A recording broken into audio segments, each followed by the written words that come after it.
الفاظوں کو پکڑنے والے بہت لوگ ہیں. یہ بہت بڑا ایک مذہبی طبقے میں ایک ٹینشن بن چکی ہے یہ چیز کہ آپ نے قرآن کو ختم کیوں بولا, تکمیل, یہ ٹوپی ڈرامے چھوڑ دو. سمجھ رہے ہیں نا, فضول باتیں, اس سے مذہب کو مشکل نہ بناؤ, عمل کو فوکس کریں. یہ جو مذہبی لوگ فتوے لگاتے ہیں نا ذرا ذرا سی باتوں پہ, گستاخی کے فتوے, یہ آپ کے لیے عذاب جان بن جائیں گے, خود مذہبی لوگوں کے لیے عذاب بن جائیں گے, کہ ایسے الفاظ ہر آدمی استعمال کرتا ہے. ذرا سی زبان کسی کی لڑکھڑا گئی, ذرا سی دائیں بائیں ہو گئی, یہ کیوں نہیں بولا, تو یہ والا لفظ کیوں نہیں بولا, تو یہ بے ادبی, یہ گستاخی. اتنا گستاخی کا مفہوم اتنا وسیع کر لیا ہے کہ آج آپ جن لوگوں پر فتوے لگا رہے ہو کل آپ کے اوپر بھی لگیں گے. تو ایسی غلطیاں ہمیں ملتی ہیں, اسلاف میں بھی ملتی ہیں. یہ لفظ کہہ رہے تھے تو وہ کہہ دیا, تو اس کے بجائے یوں کہہ دیا. بیان سے پہلے میں چھوٹی سی اس کی ایک مثال دوں. حضرت عبداللہ ابن مسعود رضی اللہ تعالی عنہ کو کسی نے بتایا کہ یہ جو حضرت خضر علیہ السلام اور موسیٰ علیہ السلام کا قرآن میں واقعہ ہے نا, کہ حضرت موسیٰ علیہ السلام کہاں گئے, خضر علیہ السلام سے ملنے کے لیے. کسی نے بتایا کہ فلاں شخص یہ کہتا ہے, حالانکہ وہ فلاں بھی بڑے عالم تھے, وہ یہ کہتے ہیں کہ یہ وہ والے موسیٰ نہیں ہیں, یہ کوئی اور موسیٰ ہیں. عبداللہ بن مسعود غضبناک ہوئے, انہوں نے فرمایا کذب عدو اللہ, اللہ کے دشمن نے غلط کہا ہے, جھوٹ کہا ہے. غضبناک ہو گئے کہ موسیٰ کلیم اللہ جو تھے ان کو کوئی اور موسیٰ بنا دیا. اب حضرت عبداللہ بن مسعود نے جن کے بارے میں کہا نا وہ بھی بڑے پہنچے ہوئے تھے. اب سوال پیدا تو ان کو اللہ کا دشمن کیوں کہہ دیا؟ اللہ کا دشمن تو کیا ہوتا ہے؟ کافر ہوتا ہے. کذبہ کا معنی جھوٹ, جبکہ وہ ثقہ ہیں, نہ وہ اللہ کے دشمن ہیں بلکہ وہ تو مسلمان ہیں, اور ساری امت کا عقیدہ ہے کہ وہ کیا ہیں, مسلمان بھی ہیں, نیک بھی ہیں. تو اب بہت سے لوگ عبداللہ بن مسعود رضی اللہ تعالیٰ عنہ کی بات کے مطلب لے کے اس کی تشریحات ہو رہی ہیں. ان کا یہ مطلب تھا تو یہ مطلب تھا. ہمارے حضرت نے فرمایا کوئی مطلب نہیں تھا, غیرت میں ایک بات انہوں نے کہہ دی ہے, ٹھیک ہے نا. اس کی حقیقت مراد نہیں ہے کہ آپ اللہ کے دشمن کا ترجمہ کریں اللہ کے لفظ دشمن کے ساتھ, تو دشمن تو کافر ہوتا ہے. بھائی ایک غیرت میں ایک بات کہہ دی کہ بھائی جو موسیٰ تھے وہ وہی موسیٰ ہیں, کوئی اور نہیں ہے. اب یہ نہیں کہ اس کو آپ اللہ کا دشمن کا مطلب وہ بالکل اس پہ وہی فٹ کریں. کہ بعض دفعہ انسان غضب کی کیفیات میں ہوتا ہے, تھوڑا سخت الفاظ استعمال کر لیتا ہے, آپ پکڑ کے بیٹھے ہوئے کہ اس کا یہ مطلب ہے, کوئی مطلب نہیں ہے. عبداللہ بن مسعود بھی ان کو مانتے تھے, نیک آدمی ہیں, بس ان کی بات کو سختی سے انہوں نے رد کر دیا. ہمارے دور میں اگر ایسا ہوتا ہم کہتے ہیں اس نے چونکہ فلاں کو اللہ کا دشمن کہا ہے. اب حدیثیں بھی کوٹ کرتے ہیں ہم, اللہ کا دشمن تو کافر ہوتا ہے. اور دوسری حدیث بخاری کی, جو بخاری یا مسلم کی حدیث نمبر, جو کسی مسلمان کو کافر کہے سامنے والا کافر نہ ہو تو یہ خود کیا ہو جاتا ہے, کافر. اب یہ بال کی کیا اتارنی جا رہی ہے, کھال. اور یہ فتنہ, حوالے ہوں گے, حدیثوں کے حوالے بھی مل جائیں گے. ہم نے علماء سے بارہا سنا ہے کہ علم کی ایک بات اگر آپ کے پاس ہے تو اس میں 99 گنا عقل زیادہ ہوگی, تو وہ علم آپ صحیح استعمال کرو گے. علم جتنا ہے عقل اتنی نہیں ہے, تو وہ علم آپ کو غلط گائیڈ کرے گا. سمجھ میں نہیں, ابھی بیان شروع نہیں ہوا ہے, یہ تو میں ویسے ہی شروع میں سلاد رائتا بھی ہوتا ہے نا, کھانے سے پہلے کیا پیش کیا جاتا ہے, سیلڈ وغیرہ پیش کیا جاتا ہے, رائتا پیش کیا جاتا ہے, تھوڑا سا سوپ پیش کیا جاتا ہے, بڑی محفلوں میں یہ ہوتا ہے. تو ہم بھی بیان سے پہلے تھوڑا سیلڈ رائتا وغیرہ پیش کرتے ہیں. بعض جگہ یہ سیلڈ زیادہ ہوتا ہے, کھانا کم ہوتا ہے. ترکی میں پوری, جیسے ہم اپنے بکرے دمبے کے سامنے رکھتے ہیں نا گھاس پھوس, ترکی میں آپ ہوٹل میں جائیں گے ٹرے میں آپ کے سامنے ایسے ہی گھاس پھوس لا کے رکھ دیں گے. آدمی کہے گا میں کو بکرا ہوں مجھے کیا کھلا رہے ہو. وہ کھاتے ہیں سیلڈ, بہت کھاتے ہیں. خیر, تو اس لیے جو لوگ امت میں جوڑ پیدا کرنا چاہتے ہیں ان کا علم کا بیان کرنے کا انداز مختلف ہوتا ہے. جو توڑنا چاہتے ہیں وہ بھی دلائل سب کے سیم ہوتے ہیں. ایک ہی دلیل سے آپ توڑ بھی سکتے ہو, اسی دلیل سے آپ جوڑ بھی سکتے ہو. یہ آپ کا مزاج ہے کہ آپ چاہتے کیا ہو. ہر دلیل میں یہ صلاحیت ہوتی ہے کہ آپ آگ بھی لگا سکتے ہو اور آپ لوگوں کو جوڑ بھی سکتے ہو اس سے. تو اس کی بہت ساری مثالیں ہیں, پھر میں دوں گا تو میرا ٹاپک سارا چینج ہو جائے گا. دیکھو اس کی میں ایک مثال دوں. اکثر میاں بیوی کی لڑائیاں ہوتی ہیں نا, لوگ سلو کرواتے ہیں. تو آپ کا پھڈا, میاں بیوی کا پھڈا ہوا, شوہر کو جا کے آپ نے شوہر کے حقوق سمجھانا شروع کر دیے قرآن و حدیث کی روشنی میں کہ تمہارا بیوی پر کے اوپر یہ حق ہے. حدیث کا ریفرنس بھی ہے, بخاری میں مسلم میں سارے ریفرنس بھی, پہلے ہی پھڈا چل رہا ہے ان کا. پہلے ہی آپس میں کیا ہو رہی ہے؟ لڑائی ہو رہی ہے. آپ نے ریفرنس دیا کہ تمہارا تو اتنا بڑا حق ہے کہ نبی نے فرمایا اگر عورت کو سجدے کی اجازت ہوتی تو حکم دیا جاتا کس کو سجدہ کرے؟ شوہر. بات بھی حدیث بھی صحیح ہے, ریفرنس بھی صحیح ہے. شوہر یہ سن کر غصہ ٹھنڈا ہوگا یا بھڑکے گا؟ بھڑک جائے گا, یار ہمیں تو پتہ ہی نہیں تھا, ہم نے تو 2 لگائے, ہمیں تو 4 لگانے چاہیے تھے تھپڑ اس کے. میں اتنا بڑا آدمی اور اس سے تمیز سے بات نہیں کر رہی ہے, میں اتنا عظیم الشان انسان ہوں, ٹھیک ہے نا, میری اتنی ویلیو ہے کہ اگر سجدے کا حکم ہوتا کسی کو تو عورت کو حکم ہوتا کس کو سجدہ کرے؟ مجھ کو. اور میری بیوی سجدہ تو دور کی بات, تمیز سے بات نہیں کر رہی ہے, ایک دم طیش میں آئے گا صحیح بخاری کی روشنی میں,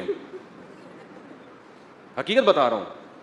اور اب بیوی کو جا کے بھڑکایا آپ نے کہ نبی صلی اللہ علیہ وسلم کا ارشاد ہے خیرکم خیرکم لأہلہ. حدیث کا ترجمہ بھی آپ نے کیا, پہلے لفظی ترجمہ کیا کہ حدیث میں آتا ہے سب سے بہتر انسان وہ ہے جو اپنی بیوی کے لیے سب سے بہتر ہے. اگر تمہارا میاں گھر کے باہر لوگوں سے اچھی طرح سے بات کر رہا ہے, لوگوں سے مل رہا ہے, تمہارے ساتھ سلوک اچھا نہیں ہے, اللہ کی نظر میں 2 ٹکے کا آدمی نہیں ہے. یہی مطلب ہوا نا, حدیث کا صحیح مطلب تو یہی ہے. اور ریفرنس سے بات کر رہا ہے, ریفرنس. پھر اب جو پہ اعتراض کرتے ہیں تم تو لڑا رہے ہو امت کو, کہہ رہے میں ہر بات ریفرنس سے کرتا ہوں. میں ہر بات کس سے کرتا ہوں؟ یہ الو بنانے والی باتیں ہیں. کون سا ریفرنس کس وقت پیش کرنا ہے, اس کے لیے کیا ہونی چاہیے؟ بصیرت. یہ ریفرنس یہاں پیش کرنے کا نہیں ہے. اس کو آپ اور ورگلا رہے ہیں کہ یہ تم سے 2 تھپڑ لگائے تھے. نبی تو کہہ رہے ہیں کہ تم میں سب سے بہتر وہ ہے جو بیوی سے اچھے اخلاق سے بات کرے. یغلبن الکریم, عزت دار آدمی پہ تو بیوی ہمیشہ حاوی ہوتی ہے. اس کا مطلب یہ کمینہ آدمی ہے, یہ تو تم پہ روب جھاڑ رہے. اور حدیث کا حوالہ آپ نے بلکہ کتابیں بھی دکھا دی, یہ لکھا, میں نہیں کہہ رہا, یہ لکھا ہوا ہے. تو علم ہے, کھوپڑی بولو صحیح کام نہیں کر رہی ہے, اس کی کھوپڑی صحیح کام نہیں کر رہی ہے. نبی نے یہ جو فرمایا نا تم میں بہتر وہ ہے جو گھر میں سب سے بہتر, یہ مردوں کو حکم دیا ہے. یہ خطاب کس کو ہے؟ یہ بیویوں کو نہیں, آپ نے عورتوں میں خواتین میں بیان نہیں کیا, یہ ان کو سکھایا ہے. اور عورت کو خطاب کیا کہ یہ سجدے کی اجازت ہوتی تو کس کو حکم دیتا؟ تمہیں حکم دیتا اس کو سجدہ کرو. آپ کیا کر رہے ہیں؟ ادھر والا ادھر لگا رہے ہیں, ادھر والا ادھر لگا, پھڈا ہو رہا ہے. عقل مند ہو گئے آپ تو آپ شوہر کو سمجھاؤ گے بھائی تو جھگڑ رہا ہے, دیکھو نبی صلی اللہ علیہ وسلم نے فرمایا اللہ نے عورت کو ٹیڑھی پسلی سے پیدا کیا ہے. پورا سیدھا دنیا میں آج کل مرد نہیں ہوتا, عورتیں کہاں سے ہوں گی پوری سیدھی. اور حدیث میں آتا ہے رسول اللہ صلی اللہ علیہ وسلم نے فرمایا کہ اذا ذهبت تقیمها, اگر تم پسلی کو سیدھا کرنے میں لگ جاؤ گے تو کسرها, تو توڑ دو گے, وہ سیدھی نہیں ہوگی. الا وان کسرها طلاقها, اور آپ نے فرمایا عورت کو سیدھا کرنے کا مطلب اس کو طلاق دینا ہے, نتیجہ گھر ٹوٹنے پر ہوگا. اگر آپ میں تمیز ہوگی تو یہ والی حدیث ریفرنس کے ساتھ یہ پیش کرو گے, اور اس کو جا کے آپ سمجھاؤ گے کہ نبی صلی اللہ علیہ وسلم نے فرمایا جس عورت کا شوہر ناراض ہو کے رات کو سو جائے اس عورت کی تہجد بھی اللہ قبول نہیں کرتا. ریفرنس, ٹھیک ہے نا, یہ ریفرنس میں اپنی طرف سے نہیں کہہ رہا. اب بات سے بات چلنے کے لیے تو کچھ حدیثیں اسی اصول سے حل ہو جاتی ہیں, بہت سی حدیثیں اسی اصول سے حل ہو جاتی ہیں. نبی صلی اللہ علیہ وسلم نے فرمایا, آج کل آپ نے دیکھا ہوگا بہت سے لوگ گناہ کرتے ہیں, کبیرہ گناہ کر رہے ہیں, گناہ پہ گناہ. جب ان کو اللہ کے عذاب سے ڈرایا جاتا ہے کہ یار اس پہ پکڑ ہے, آخرت میں عذاب ہے, کیا کر رہے ہو, دلیل دیتے ہیں کہ اللہ نے ایک شخص نے پیاسے کتے کو پانی پلایا, اس پہ اللہ نے اس کے سارے گناہوں کو معاف کر دیا. تو میں بھی کچھ عیدی سینٹر میں 2-4 دیگیں دے کے میں تو کتے نہیں, میں تو انسانوں کو پانی پلا رہا ہوں, پانی بھی نہیں کھانا کھلا رہا ہوں. اور وہ مدرسہ بھی میں نے کھولا ہوا ہے, اور وہ ٹرسٹ میں نے کھولا ہوا ہے, اور میں وہ جو ہے ممانی میری بیوہ ہو گئی ہیں ان کو بھی خرچ کرتا ہوں. تو میں تو ایک کتے پہ جب بخشش ہو سکتی ہے جب ایک کتے پہ انسان کی بخشش ہو سکتی ہے تو ممانی بہرحال کتے سے تو فرض کرو ممانی کسی کی بیوہ ہوئی ہو, اللہ نہ کرے کسی کی بیوہ ہوئی ہو, ایک مثال دے رہا ہوں, وہ کتے سے تو بہرحال بہتر ہے نا. تو میری تو اللہ بخشش انشاءاللہ پوری امید ہے کرے گا. سمجھتے ہو؟ تو یہ اصل میں حدیث گناہ گار کے لیے، بولو، یہ گناہ پر جرت دلانے کے لیے نہیں ہے کہ آپ گناہ کر رہے ہیں تو مزید کرتے چلے جائیں، 2-4 کتوں کو آپ پانی پلا دیں، اس کے لیے نہیں ہے.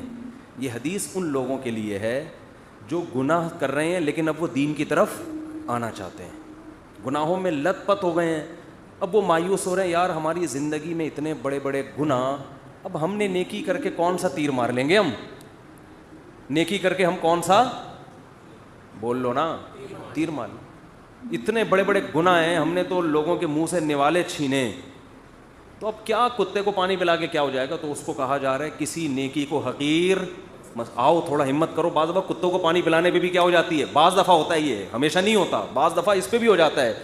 تو ہمت کر کے کچھ تو کرو، کسی نیکی کو یہ سوچ کے ہلکا مت سمجھو کہ اس کا کوئی فائدہ نہیں ہے، میں تو بڑا گناہ گار ہوں. تو گناہ گار کو نیکی کی ترغیب دی جا رہی ہے، گناہوں پہ تھپکی نہیں دی جا رہی کہ تو کرتا رہے تو 2-4 کتوں کو پانی پلا دیا کر بس، صحیح ہے نا، باقی جو بدماشیاں کر رہا ہے کرتا رہے. سمجھ میں نہیں آ رہی بات؟ علم ہوگا تو آپ اس حدیث کو اس موقع پہ بیان کرو گے. جو گناہ کر رہا ہے اس کو آپ کہو گے بھائی تو تھوڑا سا کام تو نیکی کا کر لے. وہ کہا یار میرے تو اتنے گناہ ہیں، بھائی ان کو بھی چھوڑنے کی کوشش کر، لیکن سرے دست کوئی نیکی ہاتھ سے جانے نہ دے، شاید اللہ بخش دے، شاید. اس کے برعکس ایک دوسری حدیث ہے، اس حدیث میں آتا ہے رسول اللہ صلی اللہ علیہ وسلم نے فرمایا ایک عورت کو اللہ نے جہنم میں ڈال دیا ایک جرم پہ کہ اس نے ایک بلی کو باندھ دیا، نہ اسے کھلاتی تھی نہ پلاتی تھی، وہ بلی بھوک اور پیاس سے تڑپ تڑپ کے مر گئی. اللہ کو غضب آیا اور اللہ نے اس کی نیکیاں، بولو، ضائع. اس حدیث کا غلط جگہ استعمال کیا ہے. غلط استعمال یہ کہ آدمی کہے یار مجھے اب نیکی کرنے کا کیا فائدہ، میں اتنی نیکیاں کروں، ہو سکتا ہے زندگی میں کوئی ایسا گناہ ہو جائے جس سے ساری نیکیاں ضائع. یار وہ جب ایک بلی کو بھوکا مارنے پر اتنی ساری نیکیاں اللہ نے برباد کر دیں، تو ہم تو اس سے بڑے بڑے، ہم نے تو فلاں کو یتیم کا پیسہ کھایا ہوا ہے، ہم نے تو یہ کیا ہوا ہے، یہ کیا ہوا ہے، پتہ نہیں یار بخشش کا کوئی چانس نہیں ہے. تو یہ ان لوگوں کے لیے نہیں ہے، بلکہ یہ ان لوگوں کے لیے ہیں جو نیکیاں کر کے اترا رہے ہیں اور وہ کہہ رہے ہیں، اب وہ گناہ کو ہلکا سمجھنا شروع کر دیا انہوں نے. بعض پرہیزگار لوگ ایسے ہوتے ہیں جو اس گھمنڈ میں مبتلا ہو جاتے ہیں کہ ہم نے اتنے نیک کام کر لیے ہیں، اب 2-4 بلیاں ہم نے مار دیں تو اس سے کوئی فرق، بولو، نہیں پڑے. اتنی نیکیاں ہم کر چکے ہیں، 2-4 بلے مار دی ہم نے، یا 2-4 بندوں کو مار دیا، یا ادھر چند لوگوں کے پیسے کھا لیے، یا چھوٹے بھائی کی وراثت آدھی دکان کھا لی ہم نے، تو اس سے کوئی فرق نہیں پڑے گا. تو ان کو ڈرایا جا رہا ہے کہ تم نیکیوں پہ گھمنڈ کر کے گناہ کو ہلکا مت سمجھو. بعض دفعہ ایک گناہ ساری نیکیوں کو کھا جاتا ہے. تو دونوں حدیثوں کو ملایا ہم نے، کتے کو پانی پلانے والی اور بلی کو بھوکا مارنے والی حدیثیں. تو ان دونوں کا صحیح مطلب کیا نکلے گا؟ صحیح مطلب یہ ہے کہ نیک آدمی نیکی پر مضبوط رہے، گناہ کے قریب مت جائے، اور گناہ گار آدمی مایوس نہ ہو، آج نیکیوں کی طرف آنا شروع ہو جائے. بہت مشکل ہے بات سمجھانا اس زمانے میں. بات آ رہی ہے سمجھ میں کہ نہیں آ رہی ہے؟ تو یہ ہے کون سی حدیث کہاں فٹ ہوتی ہے. اسی طرح تقدیر کا جو عقیدہ شریعت نے بیان کیا ہے، اس کا بھی لوگ غلط استعمال کر رہے ہوتے ہیں، غلط جگہ فٹ کر رہے ہوتے ہیں اس کو. ہمارا عقیدہ ہے نا کہ سب کچھ پہلے سے کیا ہے، طے شدہ، موت لکھی ہوئی، رزق لکھا ہوا، حتیٰ کہ جنت جہنم بھی لکھا ہوا ہے. قرآن نے یہ عقیدہ بیان کیا موٹیویٹ کرنے کے لیے، مایوس کرنے کے لیے نہیں. ہم کیا ہو رہے ہیں، مایوس، کہ یار جب جنت بھی لکھی ہوئی، جہنم بھی لکھی ہوئی، تو عمل کا کیا فائدہ، جانا تو جہاں ہے وہیں جائیں گے ہم، ٹھیک ہے نا. جب صحت اور موت لکھی ہوئی ہے تو صحت بنانے کا، جب ہر ایک کی عمر لکھی ہوئی ہے تو صبح جاگنگ کی ٹینشن لینے کا، بے بول لو کیا ہو گیا بھائی جب لکھا ہوا ہے کہ یہ بندہ 50 سال میں مرے گا، تھوڑا بڑھا لیتے ہیں احتیاطاً، 80 سال میں مرے گا، ایک مثال دے رہا ہوں، ہم کیوں جلدی ماریں اس کو 30 سال پہلے، 80 زیادہ ہو جائیں گے پھر تو وہ جاگنگ بالکل بھی نہیں کرے گا، 50 ہی کر لو. فرض کرو یہ بندہ کب مرے گا، 50 سال. تو جاگنگ کا کوئی فائدہ ہے صبح صبح اٹھنے کا، کولیسٹرول لیول چیک کرنے کا، شوگر، لڈو، احتیاط، موٹاپا کم کرو، یہ سب ٹوپی ڈرامہ ہے. بھائی موت تو کیا ہے، لکھی ہوئی ہے، لکھا ہوا ہے ہمارے ہاں بہاری، میں بہاری نہیں ہوں لیکن ہمارے دوستوں میں بہاری ہیں، ان کے ہاں مشہور ہے کہ جب انسان کی شامت آتی ہے تو اونٹ پہ بیٹھے ہوئے آدمی کو بھی کتا کاٹ لیتا ہے، حالانکہ کتا وہاں تک، لیکن جب شامت آتی ہے کتے کو اللہ وہاں پہنچا دیتے یا اونٹ کو بٹھا دیتے ہیں اس میں. ویسے شرافت سے اونٹ چلتا چلا جا رہا ہے، کتے کو دیکھ کے بیٹھ جاتا ہے زمین. بات بالکل صحیح ہے، جب شامت آتی ہے تو ایسا ہوتا ہے. یہ تقدیر کا عقیدہ ہے کہ جو ہے وہ ہوگا، لیکن مسلمان اس تقدیر کا غلط استعمال کر رہے ہیں. غلط استعمال کیا کر رہے ہیں؟ عمل کا کیا فائدہ جب جنت جہنم لکھی ہوئی ہے. صحت بنانے کا کیا فائدہ جب صحت اور بیماری پہلے سے لکھی ہوئی ہے. کرونا کا ٹیکہ لگانے کا کیا فائدہ، ویکسین کا کیا فائدہ، وہ تو جو مرنا ہے وہ تو مرے گا. اور اللہ بھلا کرے موٹاپا کم کرنے کا کیا فائدہ. بھائی شوگر لکھی ہوئی ہے تو ایک شوگر کے مریض بیٹھے ہوئے تھے ایک ہوٹل میں، بچپن کا واقعہ ہے. وہ چائے میں چینی ڈال ڈال کے نا شہد بنا رہے، پینے لگا تو کسی نے بولا بھائی تجھے شوگر ہے مرے گا. اس نے کہا ابے ان چیزوں سے کچھ بھی نہیں ہوتا. اب تک انا للہ ہو چکا ہوگا، مجھے غالب گمان یہی ہے.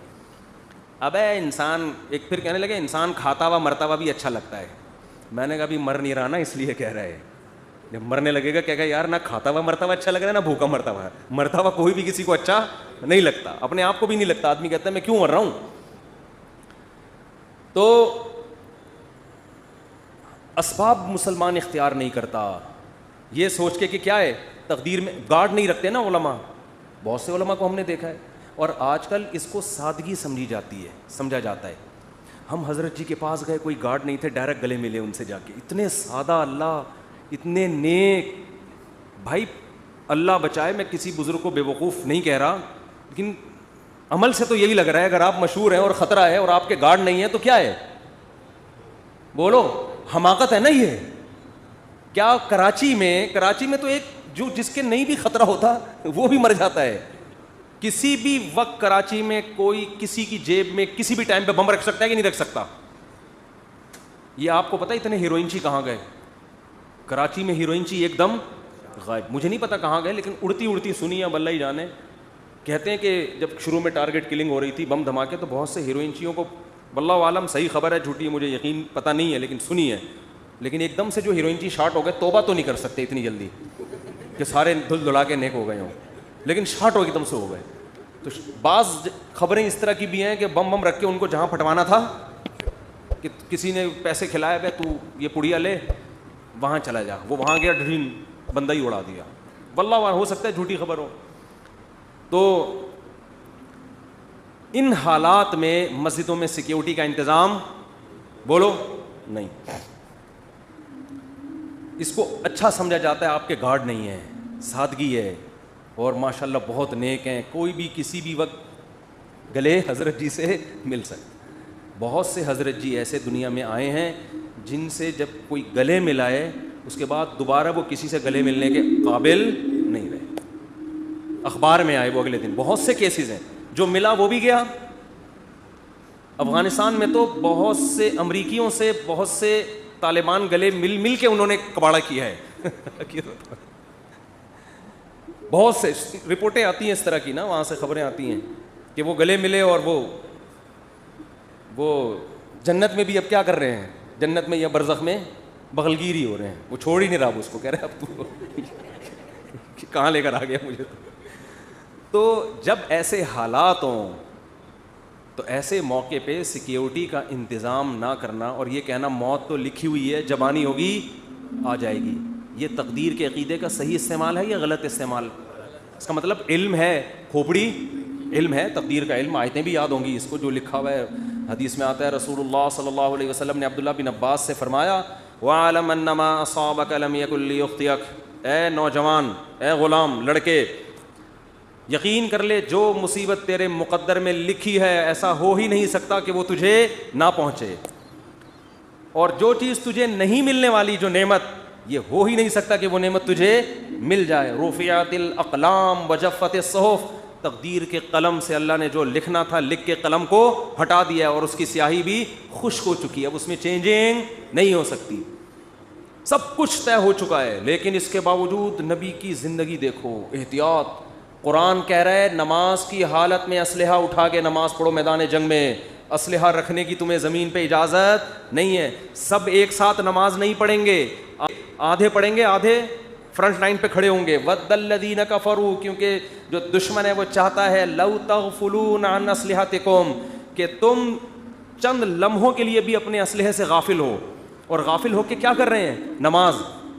یہ نہیں کہ کوئی خدا نخواستہ کوئی گناہ میں مشغول ہیں, اللہ کی طرف مشغولیت کی وجہ سے دشمن سے کیا ہو رہے ہیں؟ غافل. یعنی عبادت میں مشغول ہونے کی وجہ سے کیا ہو رہے ہیں؟ دشمن سے غافل. اس میں تو یہ ہونا چاہیے, ہم سے کوئی پوچھتا تو ہم کہتے بھائی تم اگر اللہ کے لیے اللہ کی طرف مشغول ہو نماز میں تو اللہ تمہاری حفاظت کرے گا, کیونکہ تم اللہ کے لیے, تم کوئی گناہ تھوڑی کر رہے ہو. اور اللہ نے حکم دیا نماز پڑھنے کا, تو اللہ کے حکم کو فالو کرتے ہوئے تم اگر نماز میں مشغول ہو گئے تو مدد تمہاری غیب سے آئے گی. دشمن تمہاری طرف آنکھ اٹھا کے بھی نہیں دیکھے گا. نا نا نا, اللہ نے فرمایا کہ نماز تو قائم کرنی ہے. سارے نہیں نمازی, وہ سب کو دیکھیں گے نماز پڑھ رہے ہیں, ایک ہی حملے میں سب کو قتل کر دیں گے. آدھے لوگ وہاں رہیں, آدھے کیا کریں؟ نماز پڑھیں. اور اگر یہ بھی ممکن نہ ہو, مثال کے طور پر اتنی بڑی تعداد نہیں ہے مجاہدین کی کہ آدھے وہاں رہ کے دفاع کر سکیں, تو اللہ نے فرمایا جماعت چھوڑ دو.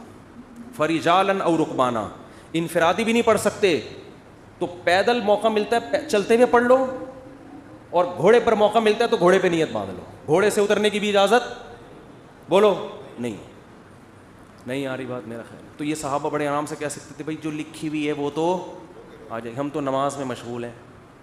ہمارے حضرت کے ہاں پہرا ہوتا تھا نماز کے دوران, جب حضرت نماز پڑھاتے تھے ممبر پہ گارڈ آ کے کھڑا ہوتا تھا ایسے ریپیٹر لے کے, یوں دیکھ رہا ہوتا تھا. بہت سے لوگوں نے حضرت کو لکھا یہ کون سا اسلام ہے؟ نماز میں ہم اللہ کی طرف مشغول ہیں اور محراب پہ ممبر پہ کون کھڑا ہوا ہے؟ گارڈ کھڑا ہوا ہے. نماز کے دوران یہ کیا ہے؟ حضرت فرمایا کہ نماز کے دوران نہیں بم پھٹ سکتا کیا؟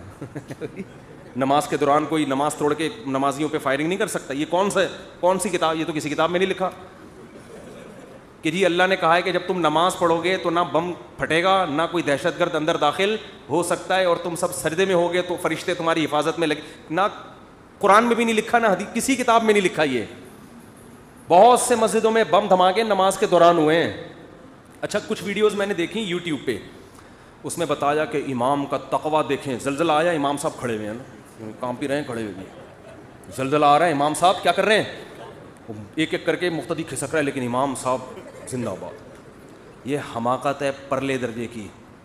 نبی نے فرمایا نماز میں اگر سانپ دیکھو تو یہ نہیں فرمایا کہ خشوع و خضوع میں مشغول رہو, سانپ تمہارا کچھ بھی نہیں بگاڑے گا. صحیح بخاری مسلم کی غالباً حدیث ہے, آپ نے فرمایا اس کو مارو, قتل کرو سانپ کو. نماز توڑ دیں آپ, جا کے اس کو قتل کریں. بھائی کسی کو مار دے گا, نماز پڑھ لینا آرام سے, ورنہ نماز جنازہ ہوگی تھوڑی دیر میں, پھر 15-20 آدمیوں کی. اللاجیکل باتیں آج بہت سے مذہبی لوگوں کا حصہ بن چکی ہیں, ان کی سوچ کا. اللاجیکل بات جب کریں گے, بات ایسی کریں گے, آدمی کہے گا تو چپ رہتا تو زیادہ اچھا. اللاجیکل بات, اور اس کو سمجھتے ہیں بزرگی اور کمال. اسی وجہ سے مار بھی کھا رہے ہیں لوگ. بہت سے دینداروں سے نفرت کرنے لگے ہیں کہ یار ان کی باتیں کھوپڑی میں آنے والی نہیں ہے, یہ پتہ نہیں کون سے زمانے کی باتیں کر رہے ہیں, یہ بس نہیں چلا جا سکتا دین پہ بھائی. یہ تو میں یہ عرض کر رہا تھا, ادھر قرآن نے حکم دیا کہ نماز کے دوران بھی, کیونکہ ایسا نہ بلا وجہ کلاشن کوفے لے کے مسجدوں میں آ جائیں جہاں خطرہ ہو. میدان جنگ میں تو خطرہ ہوتا ہے نا, تو قرآن کیا کہہ رہا ہے, نماز میں بھی آپ نے اسلحہ اٹھا کے نماز پڑھنی. اور آدھے لوگ ادھر ہوں گے, یہ بھی نہ ہو فرجالن او رکبانا, تو پیدل یا سوار ہو کے نماز پڑھو. جماعت سے نماز ایسے موقع پہ کیا ہے؟ معاف ہے, کیونکہ اصل مسئلہ کیا ہے, وہاں کا مسئلہ ہے, پہلے اس کو نمٹاؤ. اور سناؤں آپ کو آگے میں, پوری امت کا اس پر اجماع ہے کہ اگر دشمن آپ کے قیدیوں کو ڈھال بنا کے لے آئے, سامنے لڑائی ہو رہی ہے, بہت سے آپ کے مسلمان قیدی دشمن کی قید میں تھے, سمجھ رہے ہیں, بہت سے آپ کے مسلمان قیدی کہاں تھے؟ دشمن کی قید. میدان جنگ میں وہ سامنے لے آئے ان کو فرنٹ پہ, معصوم بچے ہیں یا عورتیں ہیں یا معصوم مسلمان ہیں. اب آپ اگر فائر کریں گے تو کس کو لگے گا؟ مسلمان. آپ اگر تیر چلائیں گے تو ہو سکتا ہے کوئی معصوم بچے کو. میدان جنگ میں انہوں نے ڈھال بنا دیا, آپ کے لیے جائز ہے فائر کرنا ایسے موقع. وجہ اس کی یہ کہ اگر اس بیس پہ آپ رک گئے تو وہ غالب آ جائے گا, وہ تو آپ کو قیدی بنا کے لے جائے گا, وہ تو آپ کو اس سے زیادہ قتل کرے گا. اب مجبور ہیں, آپ نے نیت کرنی ہے دشمن کو مارنے کی, لیکن چونکہ لاجک کیا کہتی ہے, لاجک یہی کہتی ہے بھائی آپ کے علاوہ اب آپ کے پاس اس کے علاوہ کوئی آپشن نہیں ہے, کیونکہ وہ ہمیشہ پھر یہ کریں گے. اس لیے ایسے موقع پہ جنگ میں اگر آپ کے اپنے جو ڈھال بنائی ہوئی انہوں نے ان بندوں پہ گولیاں لگ رہی ہیں, تو تمام فقہا کا اس پر اجماع ہے کہ میدان جنگ میں آپ کو اجازت ہے اپنے آدمی قتل کرنے کی. نیت اپنے آدمیوں کی نہ ہو, نیت کس کی ہو, ان کی ہو. یہ مجبوری ہے, اس کے بغیر ہو نہیں سکتا. آج کوئی مذہبی آدمی اس طرح کی بات کرے, لوگ کہیں گے کیا کہہ رہا ہے, اپنے لوگوں کو قتل کرنے کی باتیں کر. عام حالات میں نہیں ہے, جب ڈھال بنا کے لائیں تو ہم نیت اس کی کریں گے دشمن کی کہ بھائی اب مجبوری ہے, اگر مارا جا رہا ہے تو کیا کریں, ورنہ تو وہ ایسے موقع پہ کسی نے یہ نہیں لکھا کہ ہم مسلح بچھا کے بس اب تو ہمارے پاس دعا کے علاوہ کوئی آپشن نہیں. ہم کہیں گے اللہ یہ معصوم مسلمان ہمارے سامنے لے آئے, اے اللہ بس معاف کر دے, اے اللہ کیا کر, ہم تو مجبور ہیں. اب تو اللہ کہے گا بھائی زمین میں جب تک ہو تو جو اسباب اختیار کرے گا مدد اس کے ساتھ ہوگی. سمجھ رہے ہو, مدد کس کے ساتھ ہوگی, جو گراؤنڈ ریئلٹی کو دیکھے گا. جنگ میں ایسا ہوتا ہے, چالیں چلی جاتی ہیں جنگ میں, مختلف حربے استعمال کیے جاتے ہیں. تو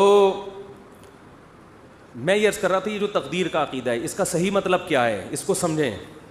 صحیح مطلب یہ ہے کام کرنے سے پہلے آپ نے کامیابی کے تمام ذرائع, تمام وسائل, تمام اسباب بھرپور طریقے سے استعمال کرنے ہیں.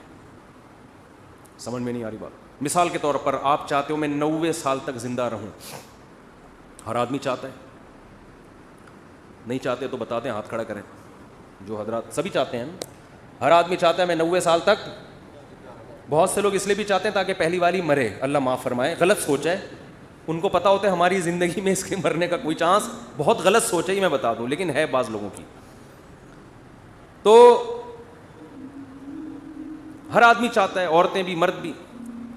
آپ نے کیا کرنا ہے, اور اللہ کی طرف سے بھی اجازت ہے, حدیث میں آتا ہے, مفہوم حدیث کا مسلمان کی جو لمبی عمر ہے وہ اس کے حق میں کیا ہے, رحمت ہے. اس کی زندگی میں رمضان کے روزے زیادہ ہوں گے, اس کی زندگی میں صدقات زیادہ ہوں گے, اس کی زندگی میں زکاتیں زیادہ ہوں گی. تو اعمال کا ایک بہت لمبی عمر مسلمان اگر نیکیاں کرے اس میں تو بہت بڑی اللہ کی نعمت ہے, بہت بڑی رحمت ہے. اس کے پاس اعمال کا ذخیرہ بہت زیادہ, اس کے پاس لیلۃ القدریں زیادہ ہوں گی, اس کے پاس بقرعید کی قربانیاں زیادہ ہوں گی, بہت کچھ اس کے پاس زیادہ ہوگا. اب آپ نے کیا کیا, آپ نے کہا بھائی زندگی چاہیے, اللہ نے حکم دیا اسباب اختیار کرو. سمجھتے ہو, جو بھی اسباب, اور ہر چیز کے ماہرین سے پوچھا جاتا ہے کہ اس کا سبب کیا ہے. آپ چاہتے ہو آپ کے پاس W11 ہے, مزدہ ہے, آپ چاہتے ہو کہ یہ لانگ لائف ہو اس کی, تو آپ مفتیوں سے پوچھو گے. آپ کس سے پوچھو گے, میکینکس, جو مزدہ کے میکینک ہوتے ہیں. آپ کے پاس 1 to 5 ہے, آپ 1 to 5 کے جو میکینک ہیں ان سے پوچھو گے یار میں چاہتا ہوں جو میری بائک آج جیسی چمک رہی ہے اور جیسی انجن کی پاور آج ہے 20 سال کے بعد بھی یہ ایسی رہی, تو آپ کو بتائے گا بھائی آئل جلدی چینج کر لیا کرو, مینٹیننس کا خیال کرو, یہ کرو, وغیرہ وغیرہ وغیرہ. آپ کسی مولانا صاحب کے پاس آؤ گے تو وہ آپ کو اس کا جواب بولو نہیں, وہ یہ بتائے گا کہ یعنی اگر آپ لمبی عمر چاہتے ہو, یہ باڈی بھی تو ایک مشین ہے نا, تو آپ اس کے لیے ڈاکٹروں کے پاس جاؤ گے, علماء کے پاس نہیں. علماء کے پاس صرف یہ پوچھنے کے لیے آؤ گے کہ لمبی عمر کا اسلام میں کوئی فائدہ بھی ہے یا نہیں ہے, یہ بتا دیں آپ مجھے. باقی عمر, صحت کیسے ہوگی, عمر میں اضافہ کیسے ہوگا, یہ کون بتائے گا, یہ میں نہیں بتاؤں گا. ٹھیک ہے, یہ میں نہیں بتاؤں گا, یہ کون بتائے گا, یہ ڈاکٹر صاحب بتائیں گے آپ. تو اب ڈاکٹروں سے پوچھا جائے گا تو آپ کو ڈاکٹر بتائیں گے بھائی کولیسٹرول لیول چیک کرو وغیرہ, جو بھی بتاتے ہیں. اب وہ الگ بات ہے, خود بہت جلدی مر جاتے ہیں وہ. اکثر ڈاکٹر بیچارے پتہ نہیں کیوں بہت جلدی مر رہے ہیں. مجھے حکیم 99 سال تک زندہ میں نے دیکھے, 90-99, ڈاکٹر جلدی مر رہے ہیں. یہ عجیب بات ہے, حالانکہ علم ڈاکٹروں کے پاس حکیموں سے جدید علم ہے نا. اس کی وجہ پتہ ہے کیا ہے, ڈاکٹر صحت کے اصول بتاتے ہیں, خود اس پر عمل کرتے نہیں ہیں. سگریٹ کے آپ ان سے تقریر کروا لو, سگریٹ کے اتنے نقصان, خود 6 ڈبے ایک دن میں خالی کر رہے ہوں گے. تو باتیں کرنے سے صحت نہیں بنتی ہے.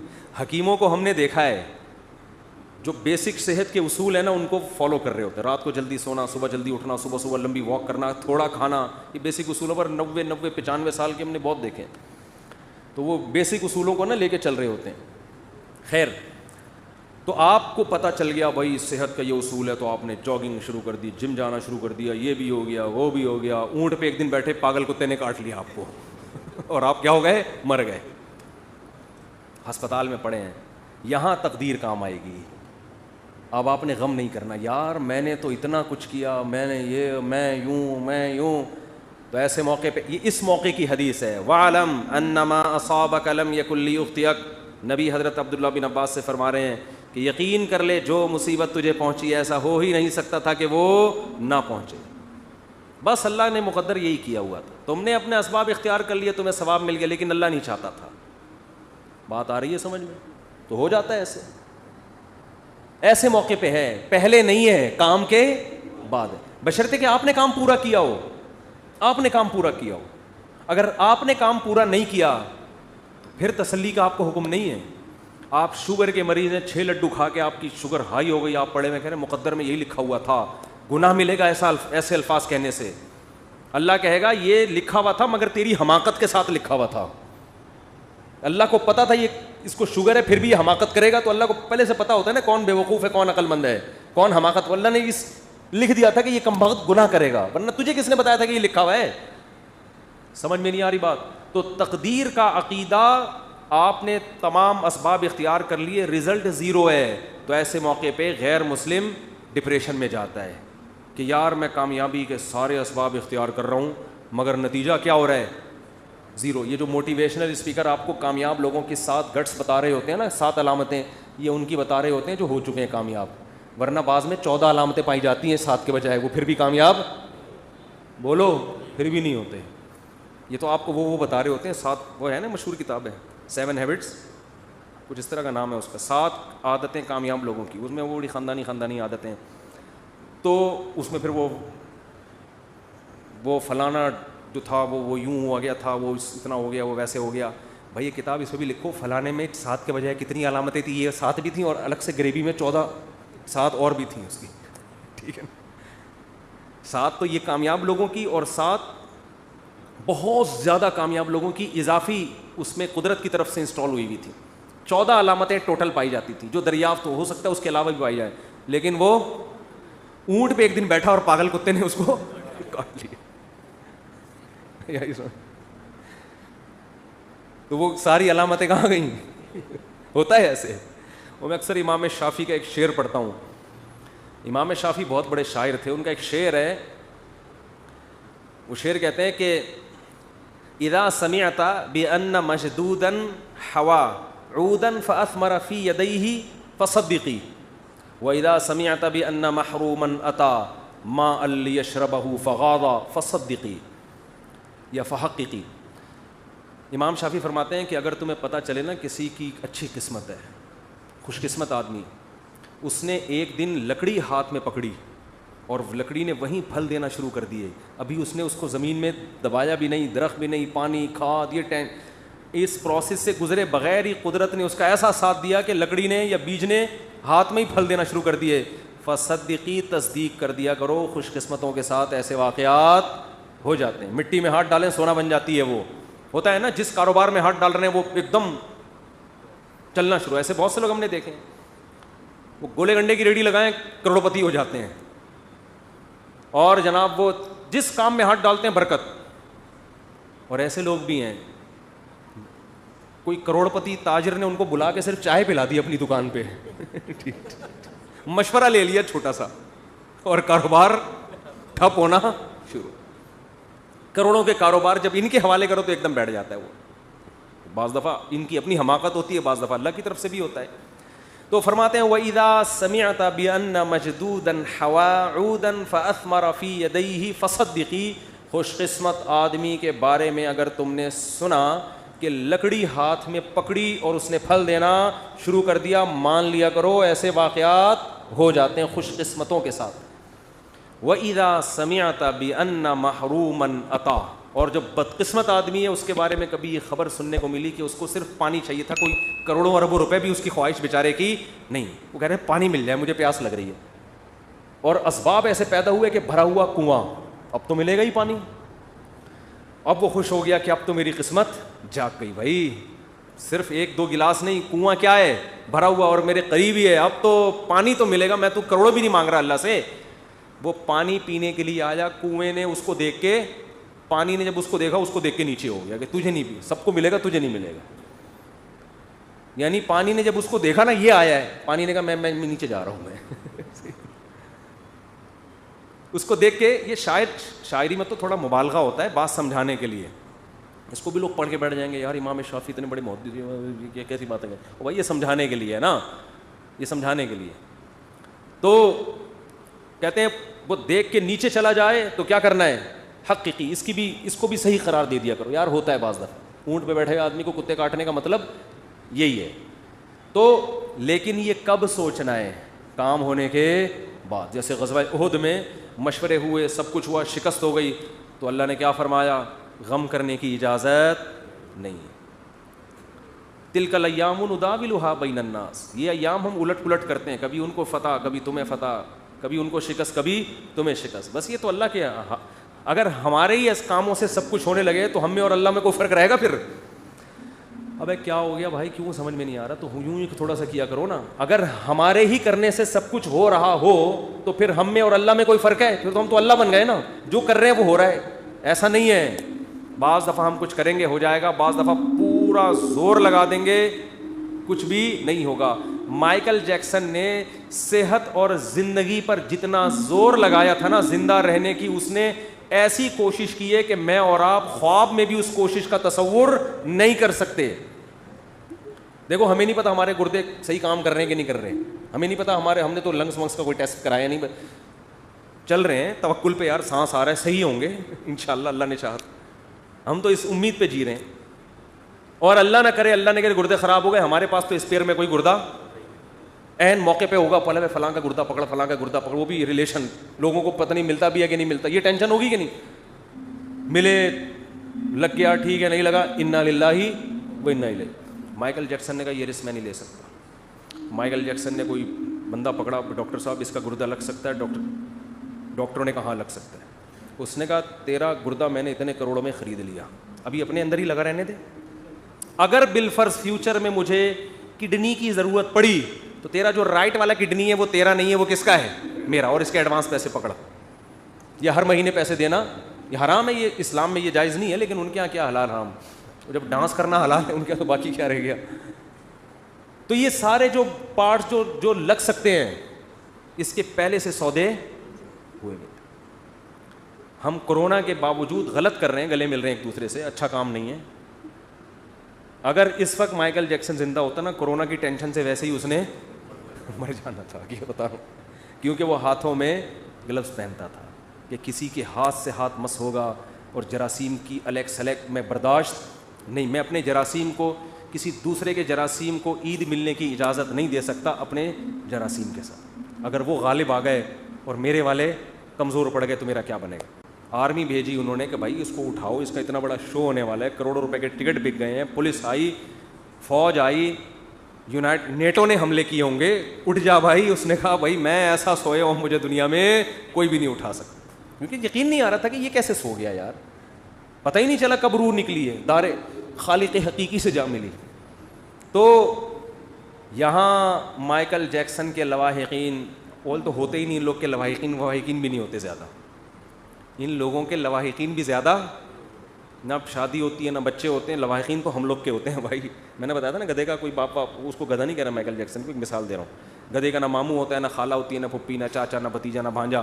تو اگر آپ نکاح کے بغیر زندگی گزارتے ہو, گدھا نکاح کے بغیر زندگی گزارتا ہے نا, تو نہ اس کا خالہ ہے, نہ بھتیجا ہے, نہ ماموں, نہ چاچا. جو نکاح کے بغیر زندگی گزارتے ہیں ان کا بھی نہ باپ ہوتا ہے, نہ خالہ, نہ چاچو, نہ ماما. مائیکل جیکسن کا تھا, لیکن میں ایک مثال, وہ بہت سمٹ کے بہت تھوڑے سے رہ گئے, ایک عدد ابا اور شاید ایک آدھ کوئی, شاید کوئی وہ ہیں, بیوی تھی, بچی بھی ایک, چلو بہت بزرگ تھے ان کے. یہ بہت بڑا خاندان تھا مائیکل جیکسن کا, کہ ایک عدد بیوی اور ایک عدد بچی, بہت عظیم خاندان. شادی پہ کتنے لوگ آئیں گے یار, اب شادی کس کی, بیٹی کی شادی پہ, سوری, ایک گورے نے کتاب لکھی ہے ٹینشن سے بچنے کی. اچھا جو بیٹی ہوتی ہے نا اس کا بھی باپ سے ریلیشن کیا ہوتا ہے وہ میں آپ کو اس کتاب میں بتا رہا ہوں. یعنی ایک بیٹی پیدا ہوئی ان کا, مائیکل جیکسن کی نہیں, ایک نارمل جن کی ہوتی ہے, گوروں میں ایک شخص نے, ماہر نفسیات نے کتاب لکھی ہے گوروں کو ٹینشن سے بچانے کے لیے. ٹینشن تو بہت زیادہ ہے نا وہاں پہ, ڈپریشن سے بچانے کے لیے. اس میں ایک بات لکھی ہے کہ اگر آپ کسی ٹینشن میں ہیں تو سب سے پہلے یہ طے کرنا ہے کہ یہ ٹینشن کسی اور کی ہے یا آپ کی ہے. بعض دفعہ آپ کسی اور کی ٹینشن میں خود لے رہے ہو. پھر اس نے مثال دی جیسے بیٹی کی شادی, اس نے کہا یہ بیٹی کی ٹینشن ہے, آپ کی یار تو کیا کہہ رہے ہیں یار. اس نے کہا یہ آپ کی ٹینشن نہیں ہے, یہ کس کی ٹینشن ہے. تو آپ تو اس کو لطیفہ اس لیے سمجھ رہے ہو کہ ہمارے ہاں باپ بیٹی کا ریلیشن بہت مضبوط. بیٹی کو اتنی ٹینشن نہیں ہوتی جتنی باپ کو ہوتی ہے, کیونکہ بچیاں تو ناسمجھ ہوتی ہیں, ان کو نہیں پتا ہم فیوچر کو تباہ کر رہے ہیں. باپ کو زیادہ ہوتی ہے. تو بھائی آپ خدا کے لیے ایسی کوئی کتاب نہ لکھیں. آپ جب ماہر نفسیات ہوں تو لکھیں کہ اگر آپ کی بیٹی کی ٹینشن ہے تو وہ آپ کی ٹینشن ہے, اس کو حل کس نے کرنا ہے, کیونکہ آپ اس کے باپ ہو. صرف بلڈ ریلیشن نہیں ہے, ایک روحانی ریلیشن بھی ہے باپ بیٹی میں. خیر, کہاں سے بات چلی تھی, کدھر کو نکل گئی, میں کیا بتا رہا تھا یار بیان. تو میں یہ عرض کر رہا تھا کہ تقدیر والی آیتیں بھی جہاں فٹ کرنی چاہیے وہاں نہیں ہو رہی, بلکہ مایوسی پیدا کرنا, عمل میں ڈھیلے ہونا, دکان پہ بیٹھا ہوا مکھیاں مار رہا ہے, ابے جو مقدر کی روزی, جو میں نے دیکھا ہے نا لوگوں کے ڈائلاگ, ابے جو مقدر میں لکھا ہوا ہے وہ تو آئے گا. اب کیا بیٹھ کے باتیں بولیاں لگا رہے ہیں اور پبلسٹی کر رہے ہیں اور اس کو اتنا. ابے ایک تاجر سے میں ملا, ماشاءاللہ ان کی اچھی آمدن. میں نے کہا یار آپ کا نہ میں نے کہیں ایڈورٹائز دیکھا ہے آپ کی کمپنی کا, نہ کو آپ تو ٹھیک ہے اللہ نے آپ کو دیا ہے تو ذرا پبلسٹی کرو اس کی, تھوڑا کام بڑھاؤ. اس نے کہا یار روزی تو کس سے آتی ہے, مقدر سے, بس اللہ بہت دے رہا ہے, مجھے کیا ضرورت ہے. میں نے کہا پہلی بات آپ کو ضرورت نہیں ہے, قوم کو ضرورت ہے. نیک لوگوں کے پاس پیسہ ہوگا تو فائدہ قوم کو ہوگا. پیسہ تو گھومتا ہے نا, آپ نہیں ہو تو یہ دوسرے کی جیبوں میں جائے گا. دوسرا چور بھی ہو سکتا ہے, ڈاکو بھی ہو سکتا ہے, آپ نیک آدمی ہو, آپ کے بچوں کو فائدہ اس سے. ایک آدمی کے لیے تو 1 لاکھ بھی ضروری نہیں ہے, یہ تو سارا ہوتا بیوی بچوں کے لیے, قوم کے لیے, ملک کے لیے, مسلمانوں کے, ان کے لیے ہوتا ہے. ورنہ ایک کے لیے کیا ضرورت ہے, اپنے گولے گنڈا لگاؤ, شام کو 2 روٹی کھاؤ, بس ختم. مسلمان کو جو پیسہ کمانے کا حکم ہے آپ کی اپنی پیٹ بھرنے کے لیے نہیں ہے. مسلمان کے طاقتور ہونے سے اسلام پاورفل ہوگا اور مسلمان کے کمزور ہونے سے اسلام کمزور ہوگا. تو وہی ہے کہ سوچتے نہیں ہیں, کھوپڑی استعمال